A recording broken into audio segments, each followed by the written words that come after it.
Germany broadcasting, people of Britain, greetings from the Third Reich. This is the voice you have learned to fear. This is the voice of terror. Again we bring you disaster, crushing, humiliating disaster.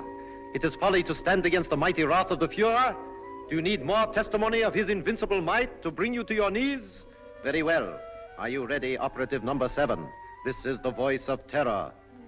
A secret airplane factory somewhere in England. Listen, the screams of the dying can still be heard. This is the voice of terror. Are you there, people of Britain, shivering in your cellars? Listen, operative 41. The fuse is lighted. Oil to fuel your navy, to feed your tanks.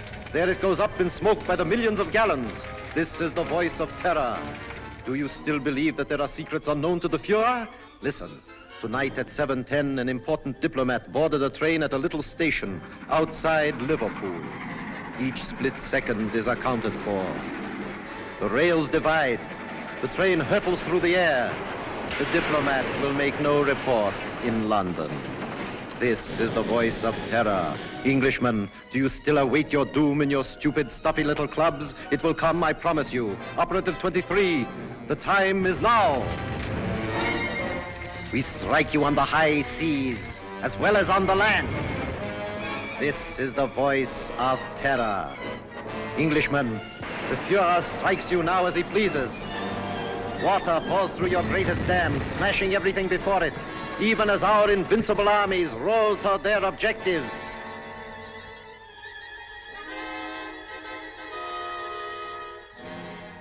Despite the effective work done by the Intelligence Inner Council, jailing fifth columnists and saboteurs, despite their efficiency in coordinating military strategy based on information of enemy movements, they seem unable to cope with the voice of terror. Already 6 military catastrophes have occurred.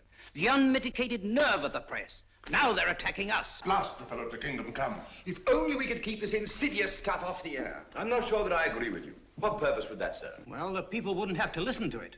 I've been talking to Crosby, the radio technician. If we want him jammed off the air, Crosby can do it. I've been working along other lines.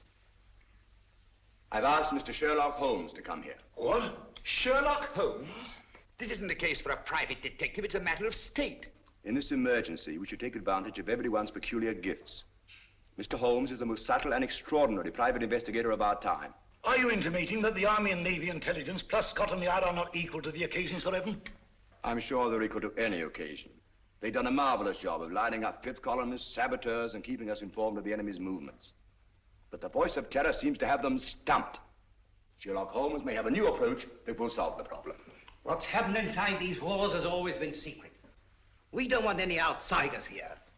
I'm positively and irrevocably opposed to calling in Sherlock Holmes. Perhaps you'll change your mind. I see nothing whatever to make me do so.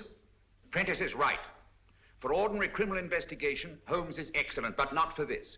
He's unorthodox and theatrical. I can tell you all about him. Gentlemen, perhaps I can throw some light on the subject myself. Holmes, how are you? So good of you to come. Good afternoon, Sir Evan. Your card opened all doors. Oh, Blouser! Oh, you put on a little weight since you left school. You don't look any younger yourself, Dimples. How are you? Fine. Come in, won't you? You know these gentlemen? I think so. How do you do? I haven't had that pleasure. May I introduce my friend and associate, Dr. Watson? How do you do? I'm afraid I've arrived at an embarrassing moment. Not at all. This gentleman here. Admiral Sir John Prentice. Admiral Prentice objects most strongly to my being called in. How could you possibly infer that? From the carpet.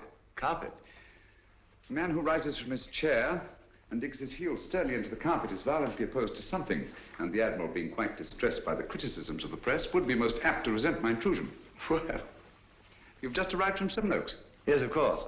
How on earth did you know that? Oh, pardon my mentioning it, but adhering to your left boot heel is a variety of clay known only in Seven Oaks. An amazing piece of deduction. Elementary, my dear Baron. Here's a broadcast of the voice of terror.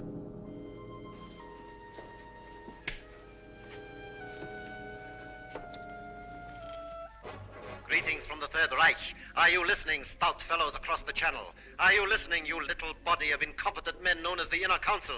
Today, a new thrill, a new proof of the invincibility of the Fuhrer. Right now, a crack express train laden with British troops and nurses is speeding across England.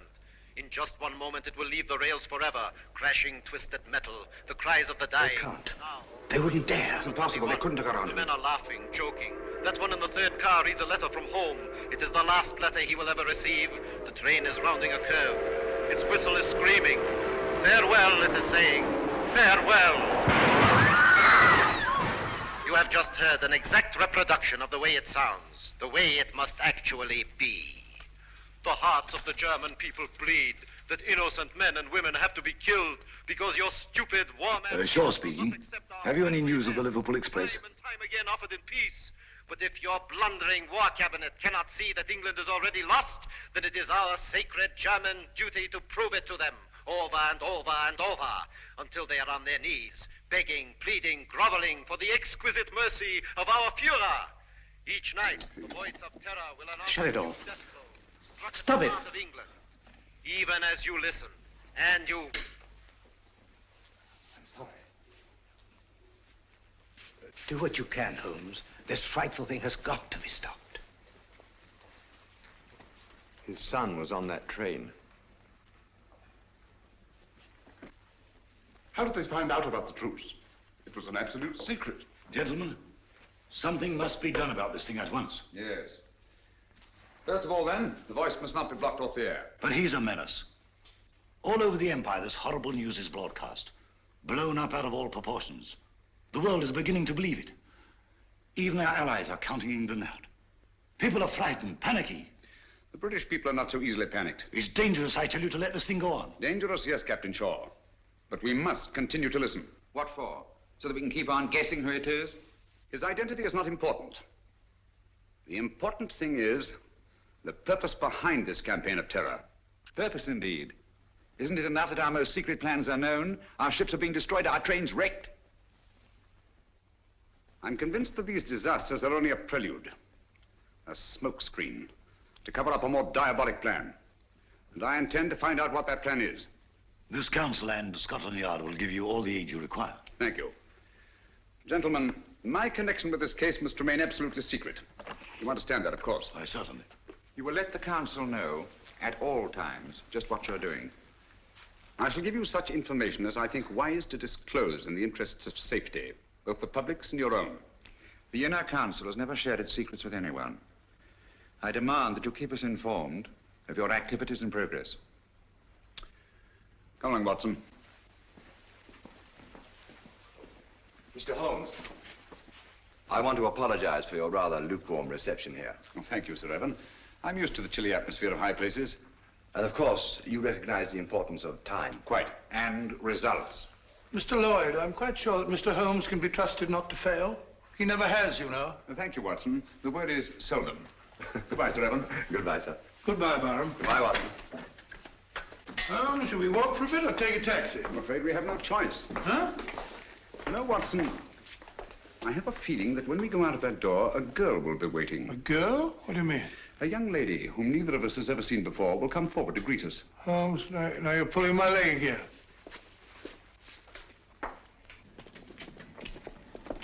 Mr. Holmes, I'm Jill Grandis. How do you do? This is my friend, Dr. Watson. How do you do? How do you do? I've been assigned to drive you around. Thank you. Good gracious me. Where do you wish to go? Baker Street. I know, 221B. Come on, Watson. Hurry up, old fellow.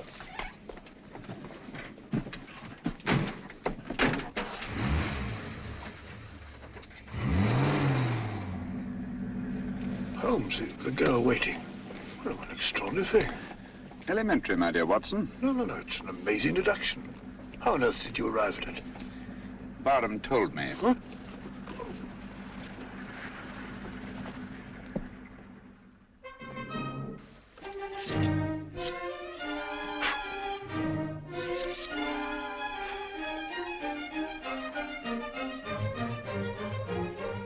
Oh, don't you worry, Mrs. Hudson. Just giving her a bit of a clean. Now we're on a case again. The joints are a bit rusty, like mine, you know. Is he back in a case again? Case? The greatest case of his of our career. Oh, mercy, it always is.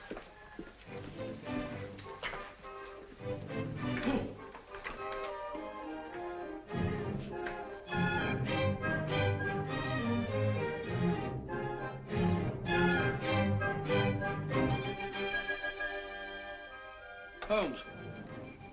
I say, Holmes. What? That's right. Well, if you ask me, it's disgraceful. Beethoven's Fifth? Not at all. It's very good. Sir Ronald Headley's conducting very well tonight. I don't mean the concert. No? England's in danger. Heaven knows what frightful disaster's happening, and you sit there calmly listening to the wireless. Music hath charms. Very restful. That's got nothing to do with the whole... Contrary, my dear Watson, it may have a great deal to do with it. Oh, really? I don't see what.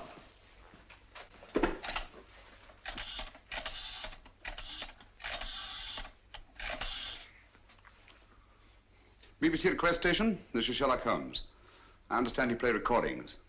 Would you mind playing Beethoven's Fifth, conducted by Sir Ronald Headley? Thank you very much. But you just heard it. I like it. Huh?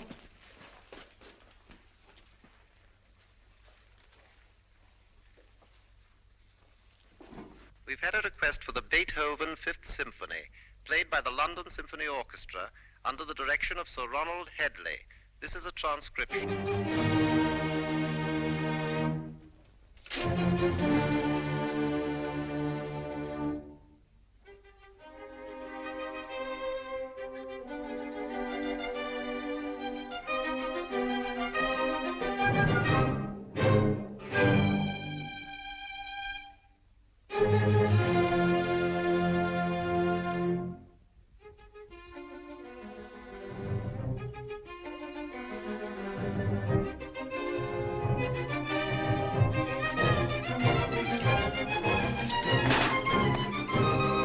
What's all that about? I say, Holmes, I don't think... Shh.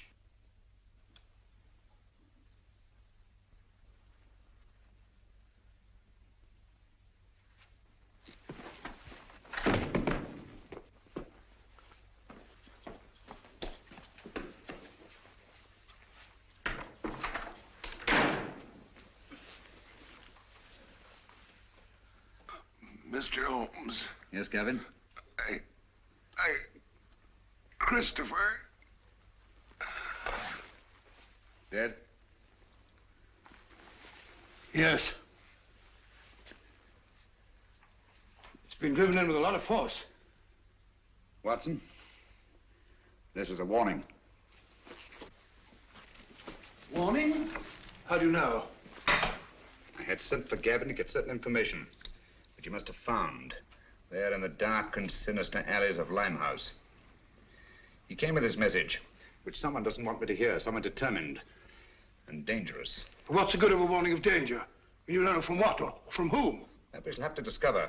This knife was thrown by the tip, from a distance of about 50 feet, by a man about 5'10". Steady, Holmes. Elementary, no fingerprints. But the distance and the man's height. The angle of entry and the force with which he penetrated the victim. But Holmes, what do you suppose he meant when he said Christopher? We must find out at once. Come on, Watson. Huh? Come in. Oh, Mr. Holmes, I saw a fella lurking about your steps tonight. Blimey, he won't lurk no more. Pull me out. Take care of it, Dobson. Very good, sir. How did it happen? Haven't time now. Get your coat on, Watson. We're going out. No. Holmes, you promised. Oh. Where are we going? Limehouse.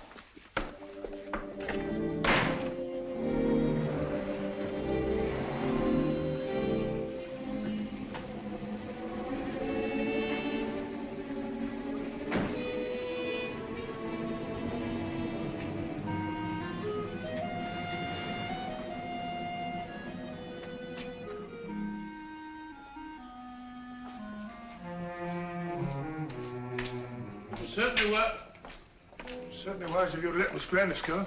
This is no place for a girl or anyone else. Yet there seemed to be people about.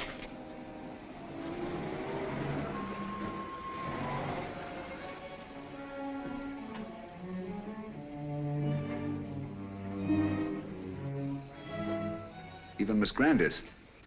If I'm not mistaken, she's keeping an eye on us. You're Mr. Sherlock Holmes, ain't you? Yes. I wouldn't come down here if I was you. This is Limehouse, and we don't fancy your sort of bloke in these parts. The fellow's absolutely right. Hadn't we better Quiet, be... Watson.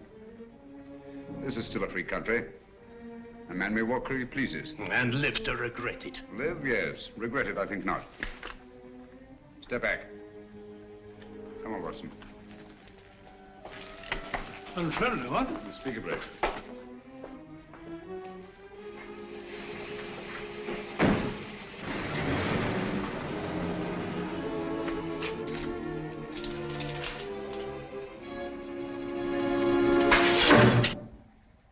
What was that, Holmes? It's all right, quiet. I can't see a thing. Luckily for us, neither can they.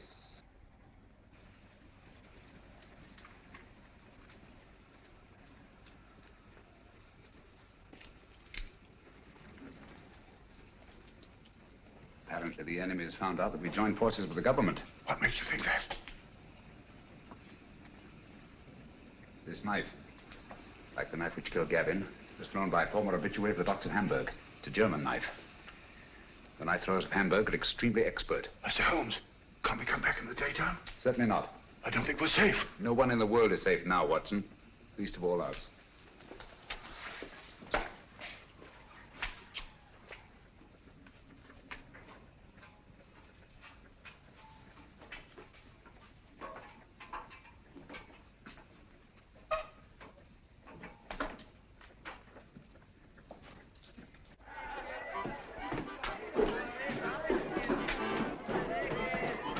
What is it? Not ready.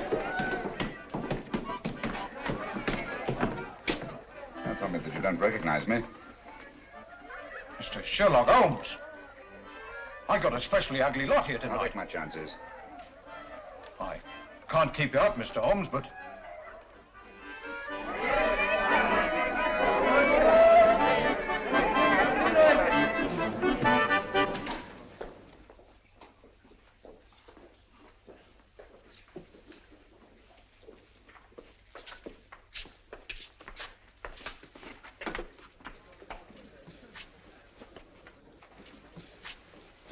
Where's the girl, Kitty? Gavin's sweetheart. His wife. Can you get her? It's urgent. Try. Holmes, I don't think I like this place much.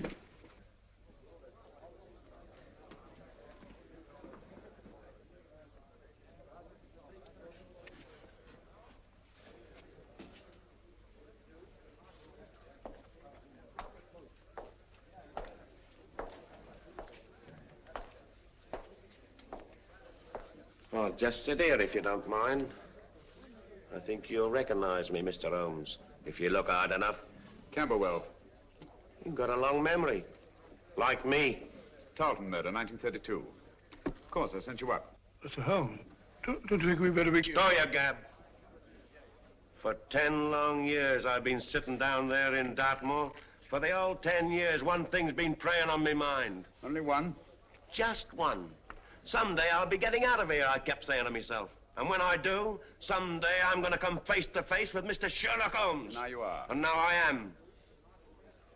Just who was it told you it was me who slit the throat of that swine Tarleton? I want an answer. You told me.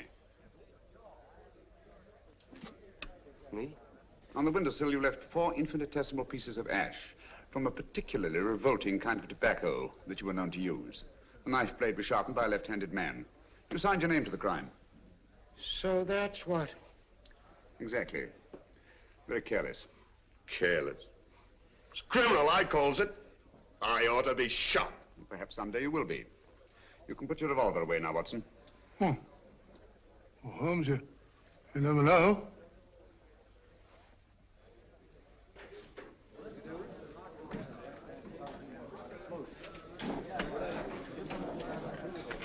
Where's Gavin? Sit down, Kitty. Where is he? You've got him into trouble. What have you done to him? Take it easy, Kitty. Gavin's dead. Dead? Oh, it ain't possible. Well, I was with him only 2 hours ago. You're trying to frighten me. No, I'm not, Kitty. It's you. You killed him. I warned him to stay away from you. I knew you'd do him in. I had nothing to do with it, Kitty. Well, who did then? Who did? He was knifed on my doorstep.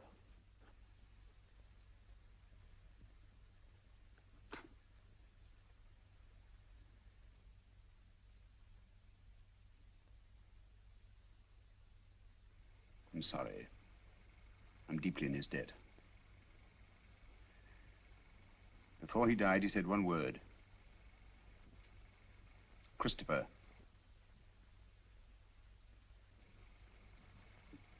You know what it means? I've got to know. What's that to me? You want to avenge Gavin's death, don't you? I don't want nothing to do with it. No, with you. I never had any dealings with the police, and I won't start now. I'm not asking this for myself. Our country, England, is at stake. Gavin was killed not by his own enemies, not even mine, but by the enemies of England. So that's it. Yes, Kitty. The Nazis killed him. Help me to find out what Christopher means, and I promise the man who murdered Gavin shall pay for it. Think, Kitty. The cutthroats of the world menace us all. You can help stop this savagery. Yes, you, Kitty. It would take the police weeks, months perhaps, to find out a certain piece of information we must have. That's not so with you and your friends. You know every nook and corner of London. Get them to help us. We need their help. Your friends will become an army. Do you understand? Secret, invisible, and mighty. And you will be at their head, Kitty. You will be their leader.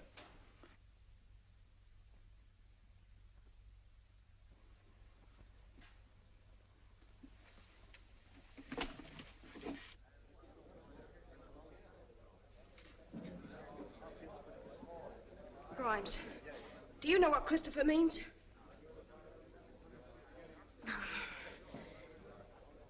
Dugan, do you know? Dugan, listen to me. I ain't got no time to listen to you, girlie. But you gotta listen. Someone killed Gavin. I don't know who, but you gotta help me find out.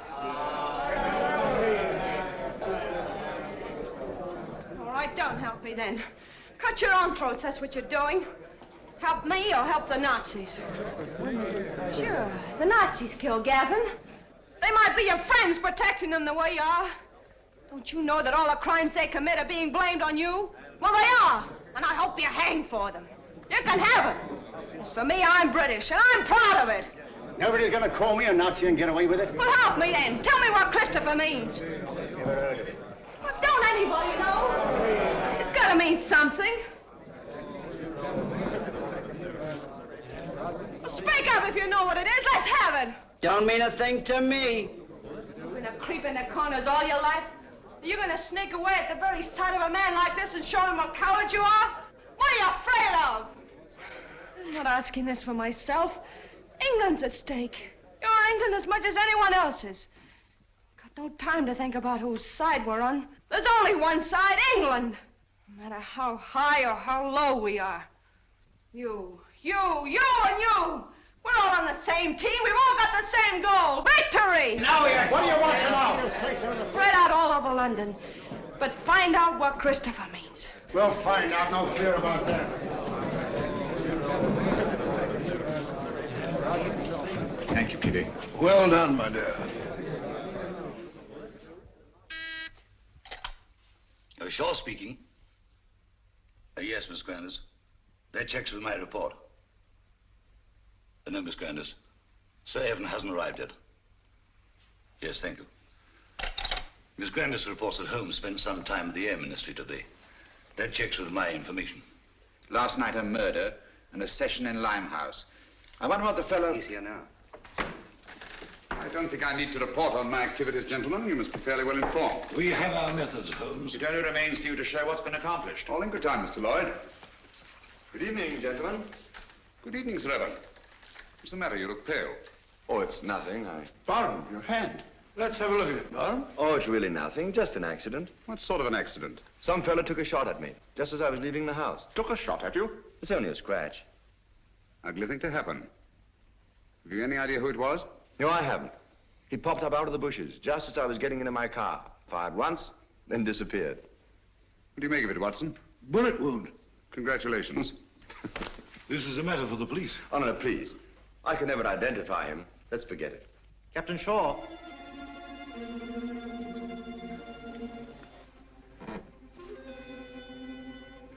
People of Britain, greetings. Is it shock you need? Very well. We Nazis can produce them till Britain's proud head is in the dust where it belongs. People of London, look out of your windows. You will see your promised disaster written across the skies. Lawford, turn out the lights, please. Look to the East India docks. Are you alert, number 20? Look, Britain, look, and wonder, and despair. We Nazis keep our promises. There's a terrible fire in East End. Concentration of men and supplies. American bombers, tanks, gone. Destroyed utterly. The flames are mounting, higher and higher and higher. Now the glare must be visible even to the short-sighted leaders of your bewildered government. Mark well the towering fires. They consume your new planes from America, your meager store of tanks, your puny munitions, and your food. Planes that were your only defense against our all-powerful Luftwaffe.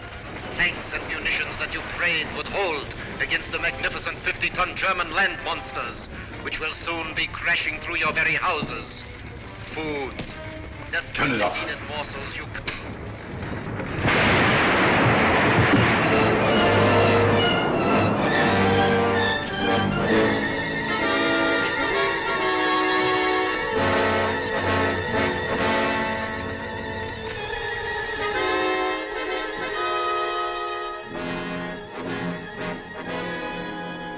Gentlemen, this is really a terrible setback. How do they find out our secrets? It's horrible, the way it's timed, the precision of it.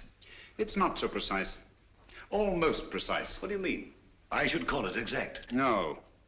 The fires actually broke out sometime before the voice called to his operative in London. Joe, that's true. And last time, the train disaster. Captain Shaw was on the telephone immediately, and Scotland Yard knew all about it. The derailment must have occurred at least 10 minutes earlier. That's certainly possible. Even so. What of it? No mystery, nothing supernatural, just split-second planning, that's all. Days, perhaps weeks in advance. Very well figured out, Holmes. It gets us a step forward. Now, gentlemen, let's take a step even further. I have charted here the tonal differences between actual and transcribed broadcasts. Using this test, I'm convinced that the voice of terror is undoubtedly recorded and played from a record. What does that prove? It proves that the voice of terror, the man himself, is not in Germany. He's here, in England. Oh, that's impossible. What are you telling us, Holmes? It can't be. Our technicians insist the broadcast originated in Zeisberg. And so they do, from recordings flown to Zeisberg. It's impossible, Holmes. You can't expect anyone to believe that. It can't be done. Thanks to the Royal Air Force, I have some rather curious information. At irregular intervals, 6 Nazi bombing planes come over and drop their deadly cargoes on non-military objectives. A meadow or a sheepfold. That's nonsense. The Nazis aren't fools. They don't waste ammunition. Of course not. Then what's the purpose? To divert attention from the fact that a single plane breaks formation each time and disappears. But why? Gentlemen, that lone plane picks up plans, maps, secret military information, and the voice of terror's timed and recorded speech and flies them to Germany. I can hardly believe it. Sensational, if true. It's incredible. Fantastic. Mr. Holmes, Yes? there's a person outside asking... A lady? Ask her to come in. Excuse me, gentlemen.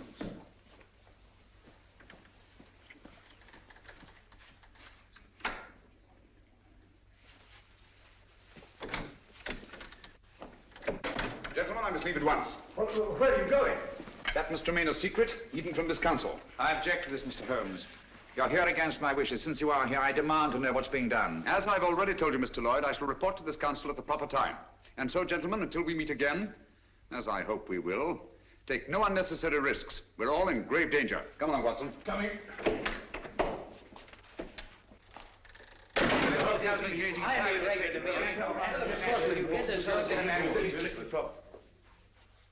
Stay.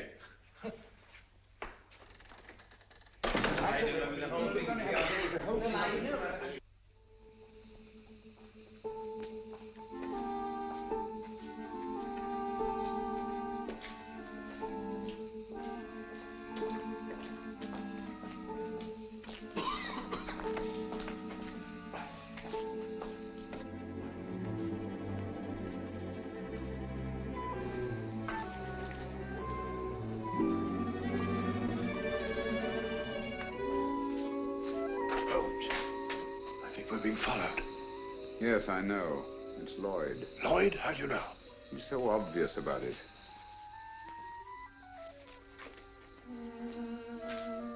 Good evening, Mr. Lloyd. You going our way? I intend to find out what you're doing. Even to the point of following me? This is our business, you know, as well as yours. All right. Come along.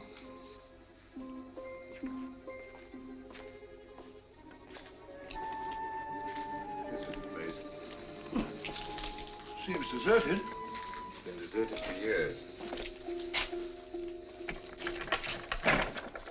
Not very securely locked.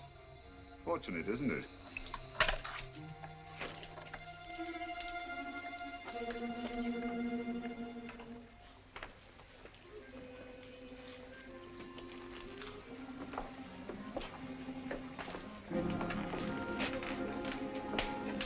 Water. It's the river. This is part of the old Christopher docks. Never heard of them. Christopher? I say, Holmes, isn't that the word that Right, Gavin... Watson. Oh, sorry. They're almost forgotten. They were built before Victoria.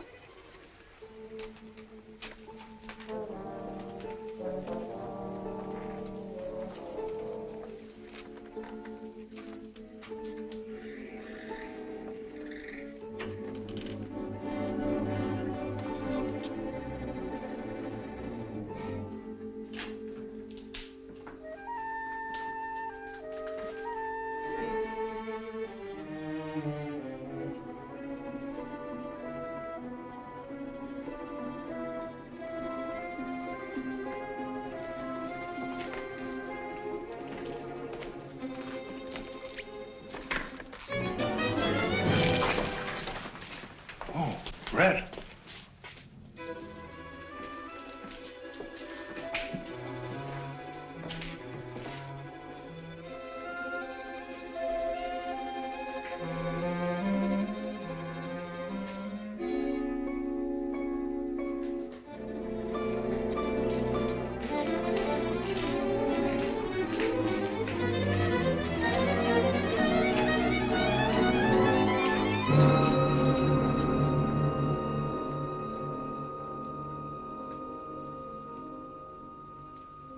Good evening, gentlemen. I knew your curiosity would be your undoing, Mr. Holmes. You were expecting me then? Yes. I had hoped that the entire council might have come. It would have been a pleasure to deal with all of them, quietly and effectively. Eventually, they all will be taken care of. However, Mr. Lloyd is quite a catch and will have to suffice for the moment. What do you intend to do with us?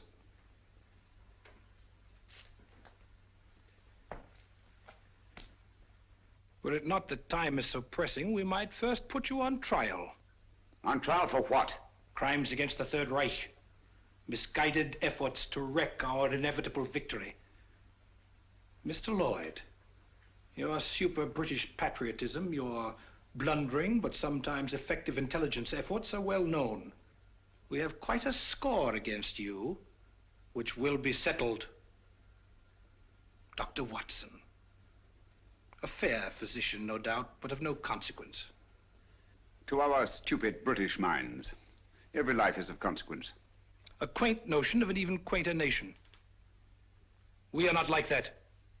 We know that only the powerful are worthy of respect. Let our record speak for us. Your record speaks. It's brilliant. Thank you. A brilliant record of rapacity, cruelty, torture, deceit, and murder.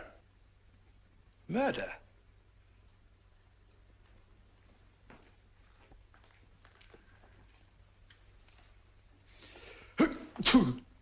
Gesundheit. Thank you. Cold? It is a little chilly in here. I'm sorry you're uncomfortable. My discomfort is of no consequence. Your false courage is not impressive, Mr. Holmes. Of course you realize that you and your friends are going to die? As all men must, sooner or later. Not later. Now.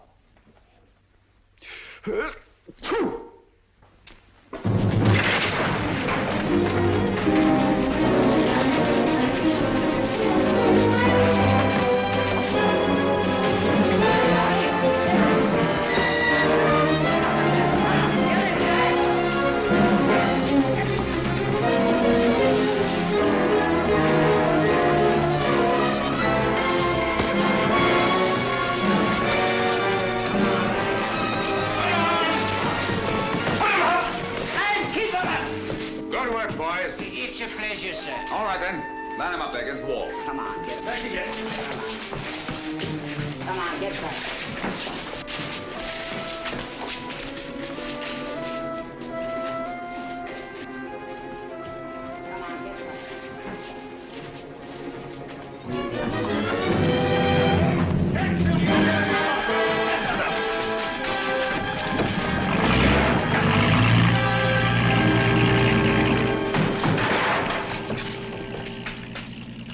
Got away. Oh, most unfortunate. I blame myself severely. I should think you might, Holmes.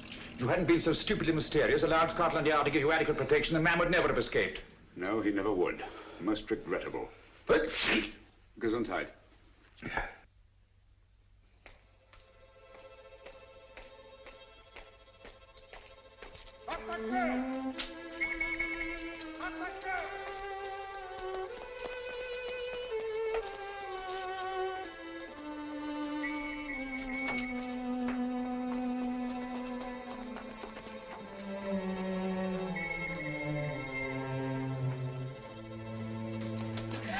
Keep quiet.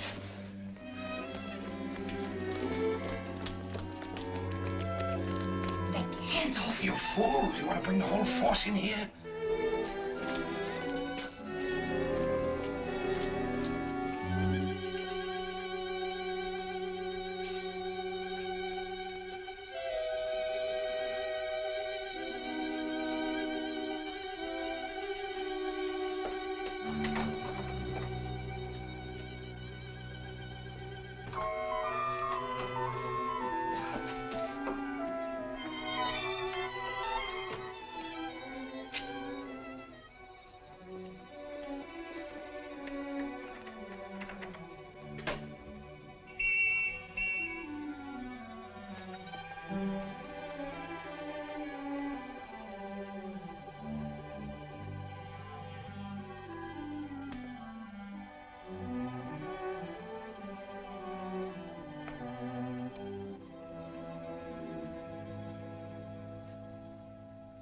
So that was it, eh? Quite a haul. It's mine.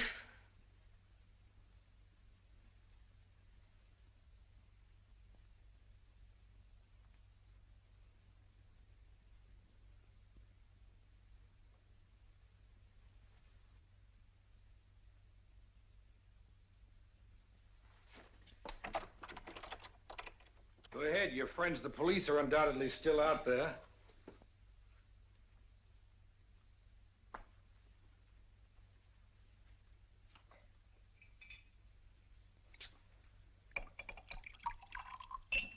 There isn't a better hideout in all London.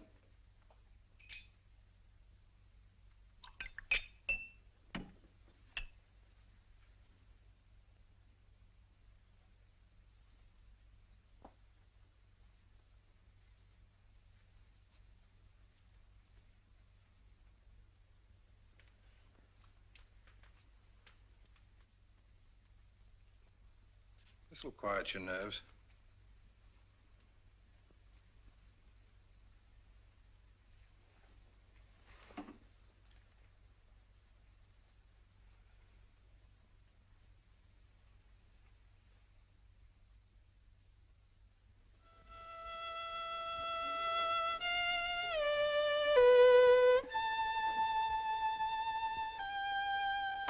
The tea's got cold again.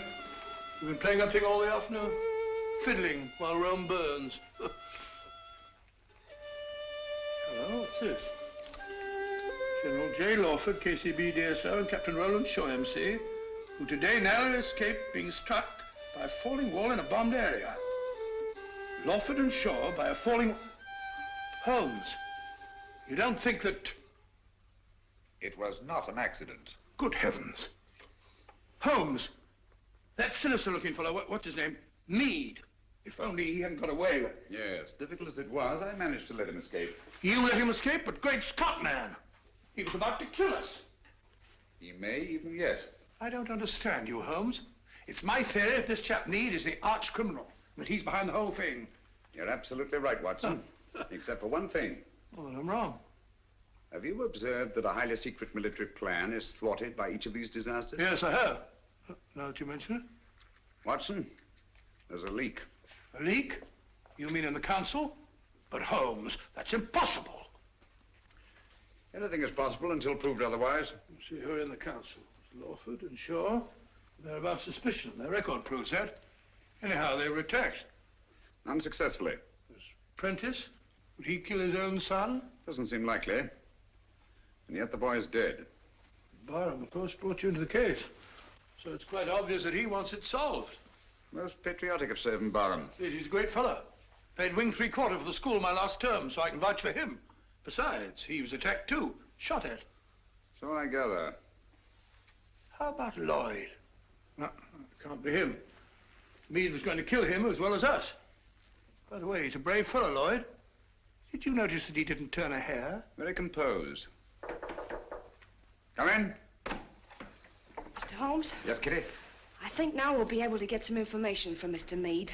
Your plan worked like a charm. I knew you could do it. Oh, it's not so hard once your mind's made up. And mine is. You'll be careful. She better be. She's mixed up with that fella. Oh, I'll be careful, all right. But I'm going through with this. Good girl. I heard him talking on the phone today. Yes? He said, I'll take care of that little Seven Oaks matter at 11 tonight. Seven Oaks? Isn't that where... Barham has a country place. Watson, there's not a moment to lose.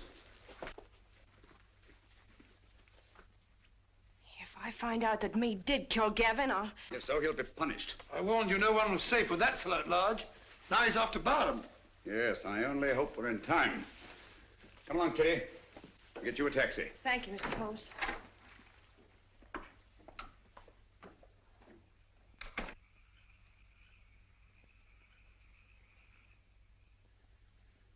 You think you ought to go to loan, sir? Worrying about that escaped German agent, huh? He threatens to kill the entire council, sir. Calm, Smithson. Took bigger chances than this in the trenches. Have you forgotten? I know, sir, but we were younger then. And there were no such thing as Nazis. I'm ready for him. I understand, sir.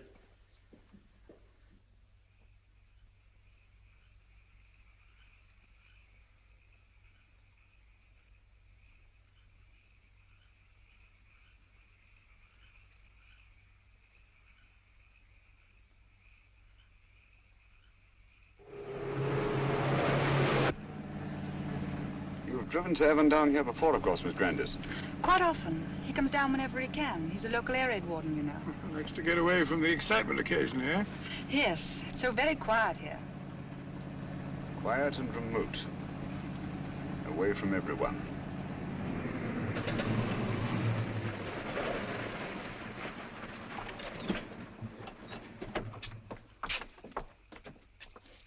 Yes? Oh, Miss Jill. It's all right, Smithson. Where's Sir Evan? On his rounds, miss. Which way? Down that lane of trees, sir. I'll go. You stay here. You too, Watson.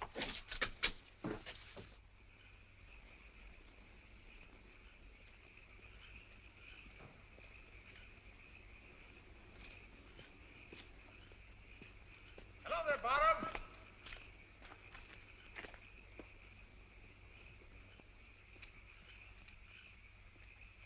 Holmes, what on earth are you doing out here? I've been worried about you. Yes? That fellow Meade appears to be in the neighborhood. Do you mind if I go along with you? I'd feel better about it. Not at all. I'd appreciate the company. You know, it gets quite lonesome, especially on a night like this. By the way, do you feel you're getting any nearer a solution of this terrible business? Yes, yes, the end is in sight. Really? Well, would you mind telling me? Listen. Air raid sirens. Yes. Coming our way. Yes. Yet I don't seem to hear any planes. Wait a minute. I can. Look. There's one. She's coming right over.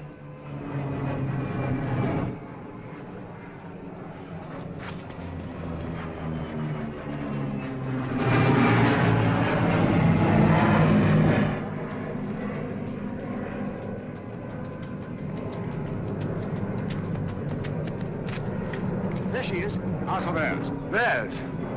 Holmes, he's coming in for a landing.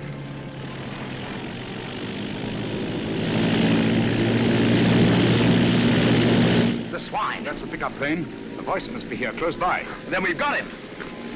Barham! Be careful!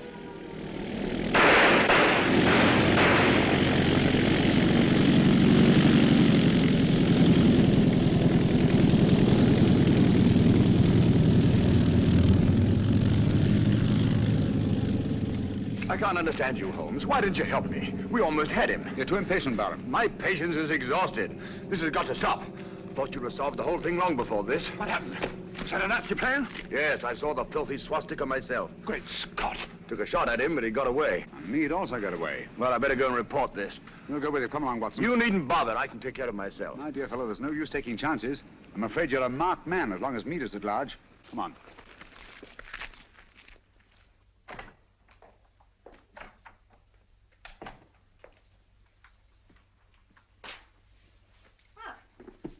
You're a fine one, leaving me alone half the night. You think I like it? I want to go out and have some fun. Don't bother me. Said you were going to let me work with you. Someday you'll come back and I won't be here. Where would you go? What's my business? Maybe you'll be waiting here next time and I won't come back. Don't talk like that. I'm sorry, Kitty. You seem sort of different lately. Anything the matter?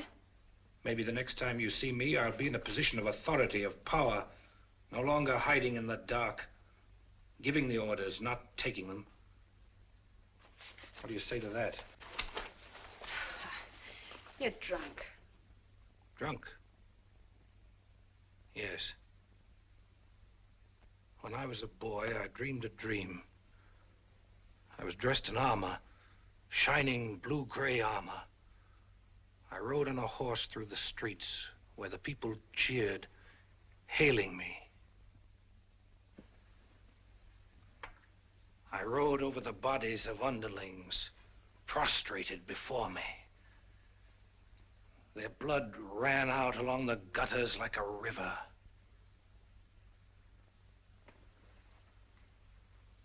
What if this was no dream? What if it was prophecy? What if all this comes to pass? Well, something must have happened to you. Yes, Kitty. Something that you're going to share with me. Get your coat. Hurry.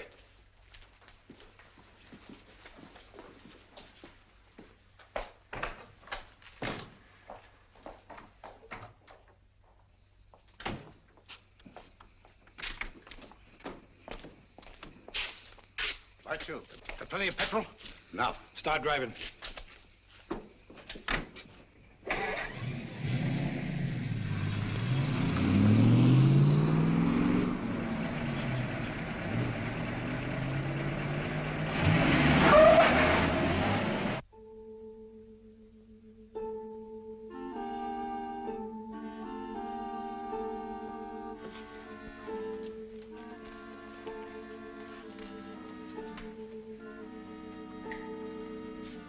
Where's Holmes? He'll be here, I'm sure. It's starting now.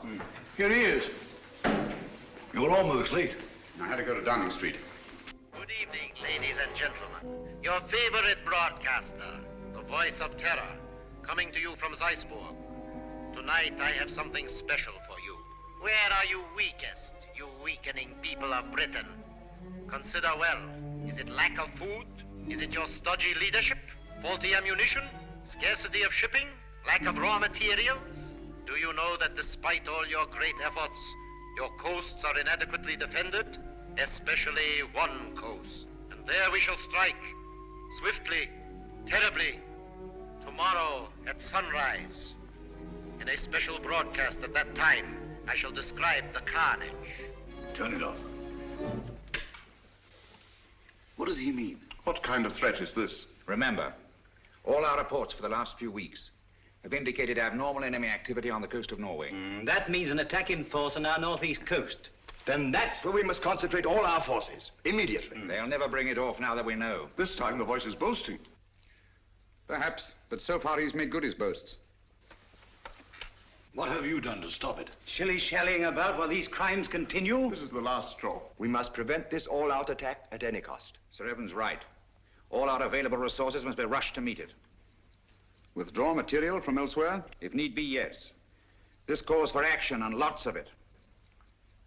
There's something curious about this broadcast. He said tomorrow. Always before, it was now. I wonder what it means. There's no time for wonder at this point. Mr. Holmes, your methods have got us nowhere. The situation demanded action and got none. Mr. Lloyd, I think I know when action should be taken. Nevertheless, we take charge now. This is a crisis you can't hope to deal with. A man to see you, Mr. Holmes. Bring him in. Yes, sir. Mr. Holmes, sir.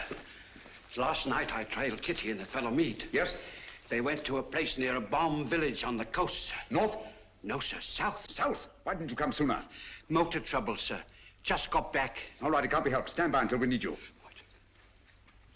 So, it's on the southern coast the drama's to be played. The fox is out of his hole at last.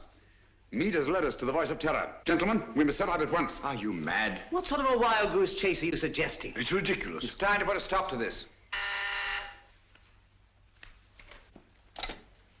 Barham speaking. Yes, of course. We've been ordered to accompany Mr. Holmes.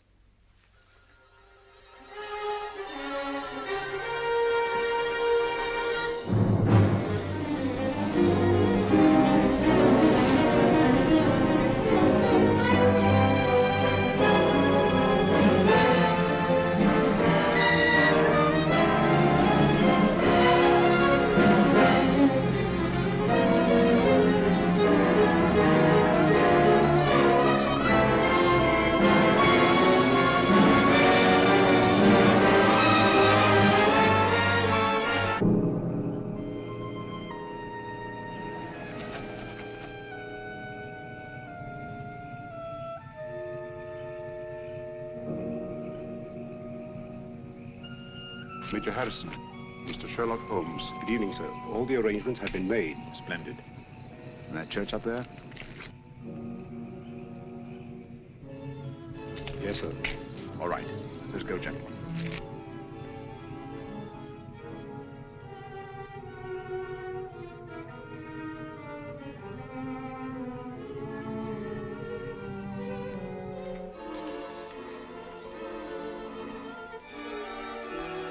Von Borg seems to be delayed.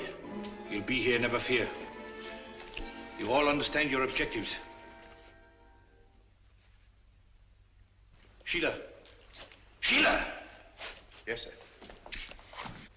You understand what you are to do? Yes, sir. I'm going with the first contingent to Liverpool. Your men are waiting there, organized to take control? They have been ready and waiting for weeks. What was that?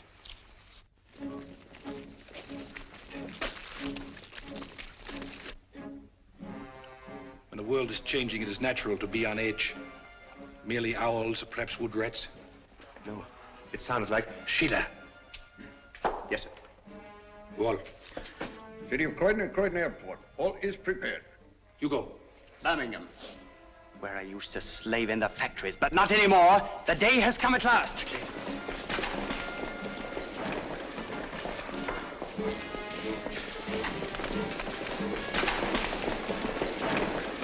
Line them up over there.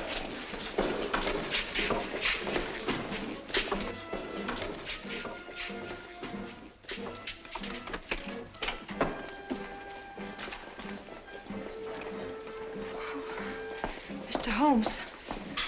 Oh, I was afraid you'd be too late. I'm glad you're safe, Kitty. Come along, sit down.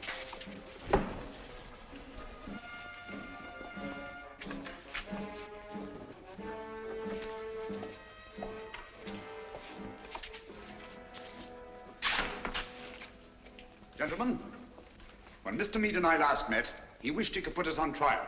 Mr. Lloyd, Dr. Watson, and myself. Now, Mead, you are on trial. First, let me tell you why you have met here. The vague but canny threat against our northeastern coast was a blind. Your group was congregated here to receive an invasion army proceeding across the channel. What? Invasion? All those men rushed for defenses of the north? I can't believe it. It sounds impossible. Sit down for a moment. It seems absurd of me.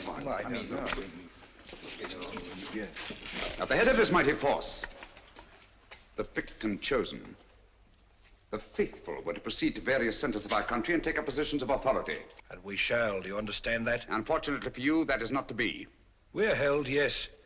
But the invasion will proceed without us. What else is there doing? I protest Why we are this. helpless here? Please be patient. You called me in on this case to identify and to silence the voice of terror and to circumvent the unknown plan behind it. That undertaking is still in progress. But we are rapidly drawing to a conclusion. Gentlemen, the voice of terror is here with you in this church. What? Are you referring to Meade? Why, who is it? Meade was my one sure connection with the voice of terror. At the warehouse, I allowed him to escape and assigned Kitty here to trail him. When I learned through Kitty's abduction that Meade had come down here to meet with a group of men, I asked myself why. Why a deserted fishing village on the Channel when Scotland was to be the next scene of disaster? And why was it necessary to withdraw great stores of ordnance and material for the protection of Scotland? It was a ruse, gentlemen, to leave this coast unprotected. A ruse devised by the voice of terror. I knew quite early, of course, that the voice was a member of your august body.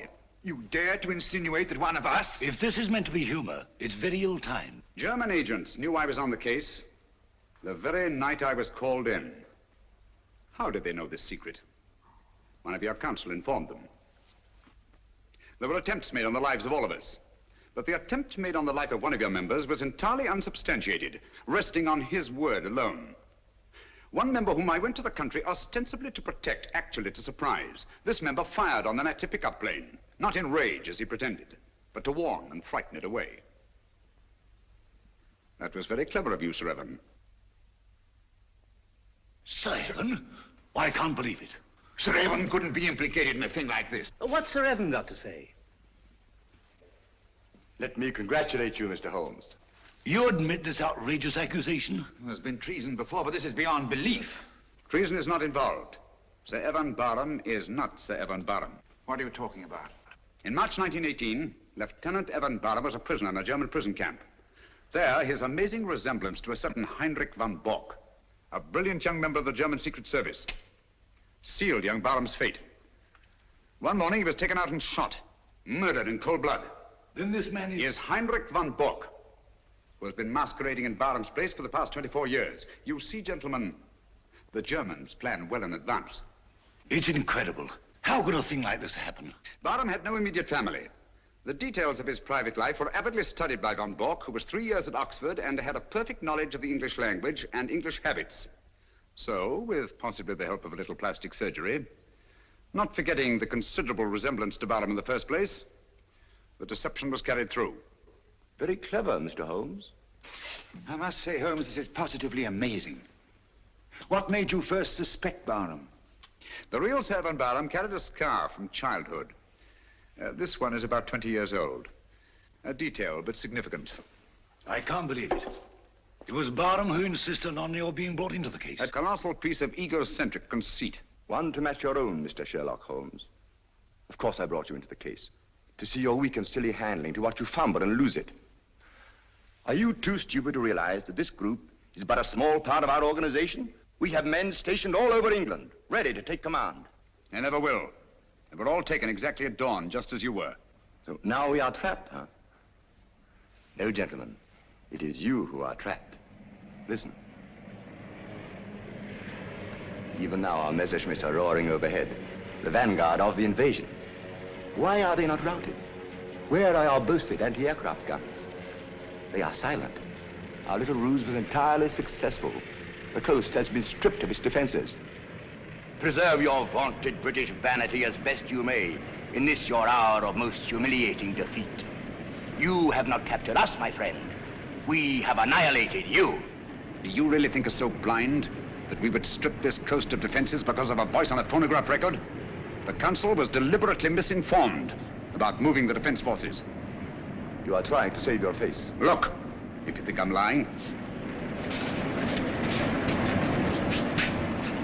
Those are not Messerschmitts. They're Spitfires and Hurricanes.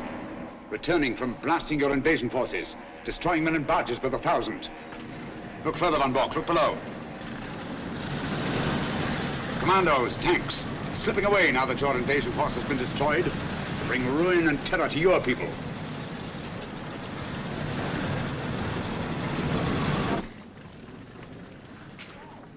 I wonder if there's anything on the wireless about this. The BBC. We are frightfully sorry to announce that a special broadcast of the Voice of Terror will have to be delayed indefinitely. A threat against our northern coasts, made only as a blind to cover the enemy's invasion plans, has not been fulfilled. Instead, our victorious planes have blasted invasion bases on the continent, destroying enormous stores of materiel and troops. More news of this triumphant victory tomorrow. At the same time, the scattered Nazi agents all over the Commonwealth have been unceremoniously clapped into prison. That is all.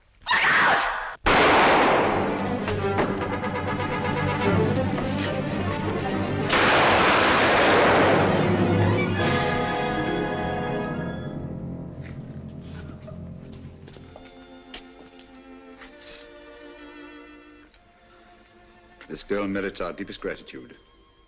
Our country is honored in having had such loyalty and devotion. We'll remember. Holmes, I don't know how we'll ever thank you. Don't try, it isn't necessary. I'll be with you in a minute, Holmes. I'll just see that she's taken care of.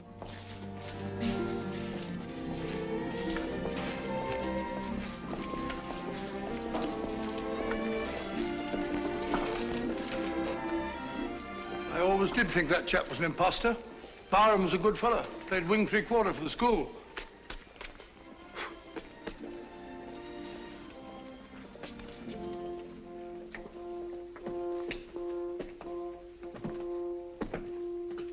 What a lovely morning, Holmes.